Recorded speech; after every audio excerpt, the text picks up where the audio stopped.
Imagine, you're scrolling through social media casually, as you do every day, and you see that a close friend of yours has posted explicit text messages between yourself and another classmate.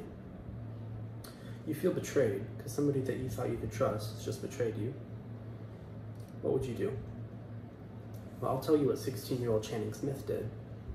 According to a New York Post article in 2019, he ended his own life.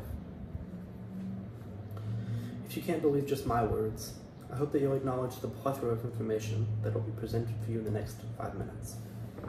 During this speech, I'll present this information, both analytical as well as emotional, to you. And I'd like for you to decide for yourself if this is a war that you're willing to fight in.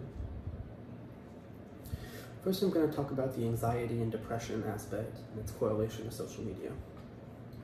According to a 2017 study done by Sage Journals of more than 500,000 high school students, there was a 33% increase in depressive symptoms from 2010 to 2015. This is significant because of the correlation to the rise of smartphone use. Over that same period of time, from 2010 to 2015, according to the same article, there was also a sharp spike of about 30% in reports of students seeking help at college and university campuses all around the country, usually for depression and anxiety. While these examples don't necessarily prove a causation, it still is a bit curious. In my next point, I'm going to explain the vicious cycle of excessive social media use using my knowledge found from helpguide.org's 2020 article regarding the subject. When you're feeling anxious, stressed, lonely, or depressed even, where do you go? I'm sure that a bunch of people would say social media.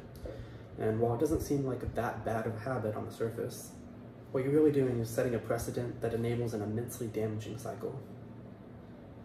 There's 4 parts usually to this cycle. The first part is just initially going to social media as a form of escapism. Following this, your increased use of social media will lead to a feeling of a thing called fear of missing out, or FOMO, as well as feelings of dissatisfaction, isolation, and inadequacy. As you start to feel these feelings of inadequacy, dissatisfaction, and isolation, you'll also begin to feel more anxious, stressed, lonely, and depressed.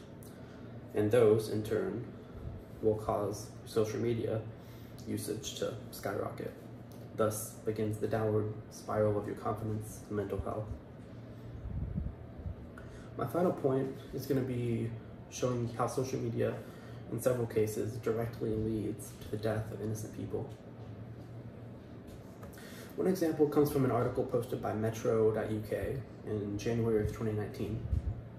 The article explains how a girl named Molly Russell took her life after being recommended pictures on Pinterest glorifying self-harm and suicide. While these pictures certainly didn't push this girl from innocent child to suicidal teen, they could have certainly swayed her over the edge. Molly entered a dark rabbit hole, and sadly, she didn't make it out alive. Another example I found was from Fast Company in 2019, and it was of a guy named Tom Ryabo. This example doesn't really deal with mental health issues, but more focuses on a general premise of, is a life worth a photo? See, in 2011, Ryabo posted a picture of him dangling his feet over the edge of a tall building in Toronto. The picture was posted on Reddit, Flickr, 500 pics, and a couple other places, and it became a viral hit. His picture spread the phenomenon of a hobby known as roof-topping, which is basically where you just go to the top of buildings and the top of tall structures and document your journey to these tall structures. But in the process, because you have little to no equipment, it's very easy for things to go wrong. And since Ryabo posted his picture, it's had many dozens of people start doing this hobby and has unfortunately led to a bunch of deaths. And it makes you wonder, would this be the case without social media? It's hard to picture a future without social media, but would it have saved lives in this case? From the roof-topping accidents to the dark rabbit holes of social media, There's so many ways that social media can negatively affect you or even the people around you. In the beginning, I asked you a question. Now is the time that you answer it. Is this a war that you're wanting to fight in? Thank you.